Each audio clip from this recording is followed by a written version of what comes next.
Guys, these are 3 stocks that you can buy for under $100. Stock number 1, Alibaba. Talk about this a lot. Guys, I have a position in Alibaba. Don't buy any stock just because anybody on the internet has it or I have it. I'm here to teach a process that can speak to you and you can apply it to the companies that make sense to you. But I'm going to show you that process through these companies. So Alibaba, come here and look. All-time high. Look at this all-time high all the way up here at $319 3.5 years ago. It has gone down. Why? Fear. Everybody's worried about China. You sit there and say, okay, China's going to have wars. They're going to be blacklisted, ironically. They're going to be shut down. They're going to invade Taiwan. All these negative thoughts. And that permeates inside of us and it sits there and festers and go, China's terrible. Now, one benefit is a lot of value investors, as you've seen in our past videos, some super value investors have been buying Alibaba. Don't buy it unless you feel comfortable with a lot of volatility because anything can happen with China to cause a problem. So what does Alibaba do? How do they make money? First, e-commerce. They sell to everyone, everything. When I used to import from China, I'd go to Alibaba. They're great in China for people buying stuff. Fastest growing middle class keeps using them more and more. They sell to wholesalers and people here in the US and around the world to connect manufacturers with wholesalers or even end unit businesses, which is wonderful. It has saved my business tons of money by buying in bulk through Alibaba. Also, they do cloud computing. They're jumping on that bandwagon. High margin business that Google, Microsoft, Amazon, all are in. China is growing a lot of Southeast Asia cloud computing with Alibaba. Just to show you how big Alibaba is in the e-commerce world, this is the market share of leading e-commerce retailers worldwide in 2022. So it's 2 years old. Alibaba, 23%, Amazon, 12%. This is based on gross market value, okay? So how much is the value in the marketplace for this? So this is a little skewed because the end value, the purchase price is going to be a lot lower on these because you're going directly to factories, but the end value is going to be much, much higher for Alibaba. Now, we talk about cloud. Cloud computing for Alibaba. Asia Pacific, 27%. Europe, 14%. Latin America, 12%. North America, 9%. Okay, so obviously in North America, I got to think they're going to stick with the Google, the Microsoft, and the Amazon. Why do I keep forgetting Amazon? I don't know. And here are the number of active customers across Alibaba's online shopping properties from first quarter 2017 to first quarter 2020 in China. Obviously, China's population has not doubled since then, but the number of online users has. Again, I cannot stress, fast growing middle class. The average person in China makes $12,000 a year, which it's usually, the median's probably much, much lower. In growing economies like China, the poor will grow their wealth a lot faster. It'll be a good opportunity for these demographics to drive more Alibaba representation in the world e-commerce market. So a lot of people say Alibaba's dead. Well, I beg to differ. Here's the revenue in the last few years. 133 last year, 122 the year before, 120, 100. Guys, this is growth. And again, the story has shifted. Why? News follows the stock price. The stock price went like this, so the news has to be negative along the way.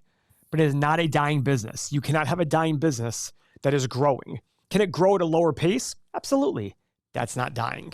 Look at this cash flow, free cash flow, 19, 26, 12.5, 23, 21. Guys, this company is like $180 billion market cap. It's selling for a little under double digits price to free cash flow for a growing business that has more potential in a growing market economically. That's incredible to me. But again, it's not for the faint of heart because there's been so many negative stories about this company over the last few years. And all these negative stories were always an issue, even when they were at their all-time high of 320. The Communist Party, the whole ADRs, only buying the stock, but not really getting to own the company. That was always an issue. The whole invading of Taiwan, maybe that's more recent than others, but the point is news followed the stock price. What I'm trying to do here is teach that process of saying, okay, is this news real? Because it can agitate your stomach. Oh boy, did I make the right decision? Did I not? This is also why we stress diversification. Have the majority of your money in low-cost ETFs, and as time goes on, increase how much you buy your individual stocks after you find a process that works for you. Because what's most important is you need to find a process that when the stock falls and you're fearful and you're scared and you're alone at home on your computer, you don't sit there and run to the sell button immediately. you've got to evaluate. Selling could be the right decision. But the question is the news accurate relative to what's going on with the stock price? Because if you look back at history, at all the major drops in the market, all the major drops on major companies, they all come with some sort of negative news. But the question becomes, what was first? And your job as an investor is to sit there and invest when things look worst, as long as the underlying thesis is still the same. Let's see what analysts think about this company. You know what? The one thing I will say is analysts aren't very optimistic. $8.95 a share last year, going to $10 in the next 4 or 5 years. That's not very good. Revenue? Also not great. So, do we trust the one from 135 to 175? A couple of big jumps in the middle, but flattening out here. But you would think like it'd be much bigger than that with such a growing economy in China. I don't know. Maybe they're right. Remember, analysts are just humans like us. They're going to sit there and make decisions. I like to look at analyst estimates to see what's the market looking at. Market's pretty negative here. They could be right though. Or it could be a good value proposition. I will tell you, some of the analysts I do like are the value investors out there who are buying some Alibaba stock. And I'm not buying it just because of them, and neither should you. Let's go see what is the stock worth today based on our assumptions. So that's why I'm going to pull up our stock analyzer tool. The last time I put Alibaba in, and guys, I went conservative and I did a 10-year analysis here. Because my goal here isn't to sit and say the rosiest assumptions. I want to sit there and be more realistic because every investment is the present value of all future cash flows. The future is unknown. We have to estimate these cash flows. That's why I do low, middle, and high assumptions. Low assumptions, aggressive assumptions, somewhere in the middle. And hopefully at the end of the day, you're able to buy a stock when it's clearly below value. So, first line, revenue growth. I did 3, 6, and 9% assumptions. Okay. Profit margin and free cash flow margin. For profit, I did 15, 19, and 23. And for free cash flow, I did 17, 22, and 27. A higher free cash flow number, because if you look at their history, they tend to show more free cash flow. Now, a lot of people, one of my concerns about China years ago was fraud. But then I look at it going, well, now Alibaba has announced a dividend. They've announced share buybacks. It'd be quite the fraud. Doesn't mean it's not possible for them to be sitting there and reporting a higher free cash flow number, buying back shares. Could it still be a long con? Sure, why not? It could be. But they have major banks here in the US that audit them. But then again, so did Enron. So with that said, PE, I did 16, 18, and 20. This one, same with price of free cash flow. You gotta sit there and use this as a, how bad do you want this company? Or you can just put in, if this company were in the US and you felt comfortable with it, and then put your desired return as your margin of safety. Now for here, I always put 9 or 10%. I've been sticking with 9. That's the market average. But you got to remember, for this stock and the next two, to buy an individual stock, you've got to have some margin of safety because valuation is an art, not a science. The future is unknown. And we are humans. We make mistakes. Have that margin of safety. If you don't want margin of safety, just buy a low-cost ETF. So I hit the analyze button. Guys, look at this. Green across the board. 125 to 145, 350 to 415, 215 to 250. The stock is down. Who knows if I'll end up being right? But if I had 30 companies like this, I wish I had 30 companies with this kind of valuation metric. Now, as I said before, that emotion can drive you nuts on the up and the down. The FOMO of I'm missing out on buying an NVIDIA or some other company that's going crazy. And on the down, when the stock is falling, is my money going to zero? That's the hardest part about investing. Everybody has the brain power. Not many have the stomach. That's why I created our community, or I like to call our inner circle, that allows us to have thousands of like-minded investors here to be able to talk about these things, talk about companies, bounce our ideas off them, because valuation is tough, and getting ideas from people will help dictate how you look at things. You might completely disagree, or somebody might say something and goes, oh, I never thought about that. That's the point of investing. Instead of doing it on your own, join the inner circle, click the link below. We have a trial in there. Go check out the trial. Great options for you out there. It'll help make you a better investor because it'll help make you a better emotional investor. Stock number 2, Southwest Airlines. Now, guys, Southwest is in a tough industry, the airline industry. There's no denying that. Southwest, I want to jump right to this. Look at our income statements on Southwest. Southwest before COVID had something like 48 years in a row of profitability. They've never not had a profitable year. Since COVID, it's been a rough go. But look at their revenue. Before COVID, 20, 21, 22, 22 and a half. Then they fell 23.8, 26 billion last year, record revenue. And guess what? They had problems with their 737 MAX planes. They're having problems with Boeing overall. The profit has been hit very, very hard. Look at their profit over the last few years. Before COVID, 2.3, 2.5, 3.3, 2. Since COVID, 977, 539, 465. So the question is this a more permanent thing? Are the 10 to 15% profit margins here done? Is it going to be 1 to 3% from here on out?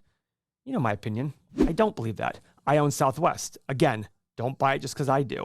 But listen to my thesis and do your research and decide if it fits your portfolio and your situation. Because I look at this saying, I'm willing to be patient to see margins mean revert. I saw a comment recently on Twitter. Somebody said to me, margins don't mean revert. No, actually quite the opposite. They do mean revert. What that means is you might have a small reason why margins go up and down, but overall, it's people entering the market, leaving the market.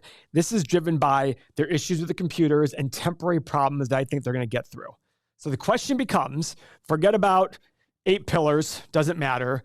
Let's look at their analyst estimates. Look at this drive in EPS according to analysts, $1.70 to $3.30. The stock's currently selling for $26. So in 4 years, you're talking about 8 times today's profit. Is that good or bad? Well, that's for you to decide.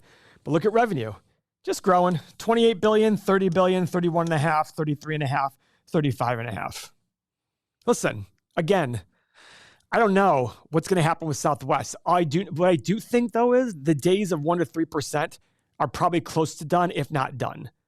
We can't have those kind of margins, especially in the airline industry. Southwest has done a great job of making money before COVID. They will go back to their original ways, in my opinion.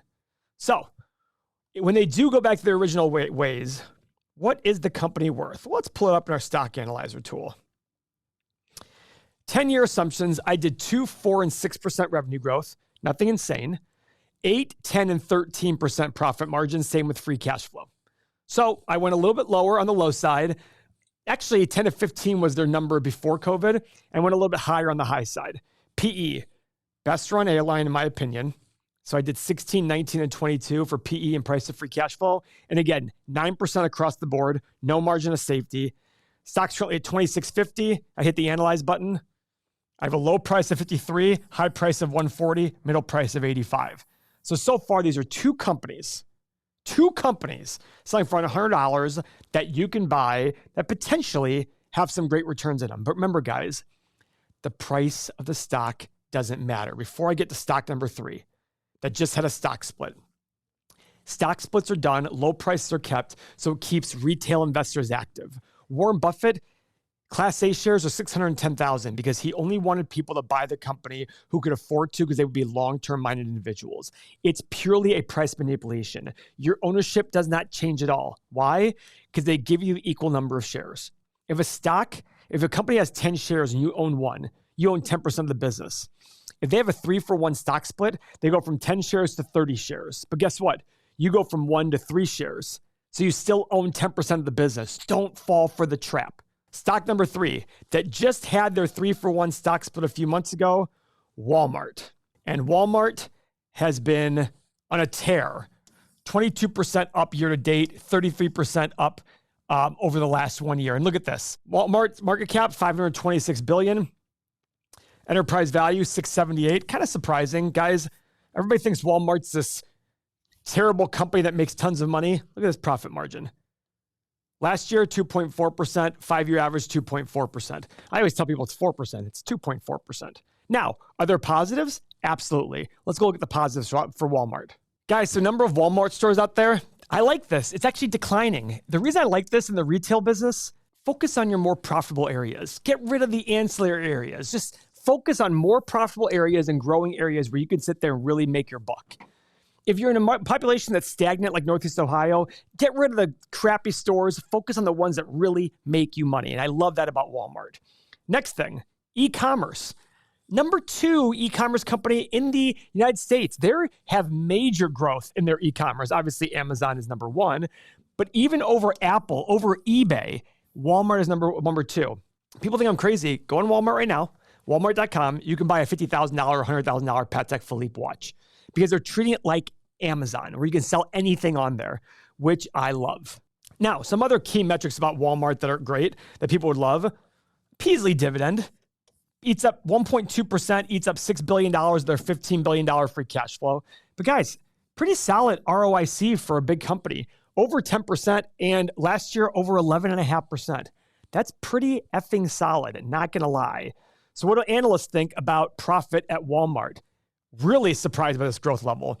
218 for the previous year, going to 347 by the end of 2028. That's pretty solid, guys. That's almost double-digit growth every single year. And revenue, about what I thought, 3 to 5%. 6 last year, 4.84, 3.2, 4, 6.6. Who knows where it's going to go? But you should expect a company that big is going to grow with nominal per capita GDP. So that makes sense. It'd be 3 to 5%. And I'm okay with that. Now, what is the company worth? Now, guys, right before I do a stock analyzer, keep in mind, if you want to see how I applied the same process to the companies I own and to get ideas for companies for you to see if it fits your portfolio and if you can understand it, watch our next video on the 13 companies that I own. But let's do our analysis on Walmart. WMT, Walmart. So here are the assumptions I made on Walmart. 2.5%, 3.5%, 4.5% revenue growth the next 10 years. I think it's pretty reasonable. Might be a little low. I can understand 3, 4, 5, or even 3.5, 4.5, 5.5. Profit margin, I did 2, 2.5, and 3. Free cash flow, as you can see, guys, free cash flow tends to be a little bit higher than its profit margin. So I did 2.5, 3, 3.5. PE, guys, this is a leading company. This is going to be around for a long time. I put 15, 18, and 21. And again, my 9% no margin of safety return. Hit the analyze button. Guys, I have a low price of 23 to 30, high price of 50 to 60, middle price of 35 to 40. I have my watch list at 30, but I'm going to change that to 40 so I can sell puts at lower prices. Guys, I'll see you in the next video. Thank you.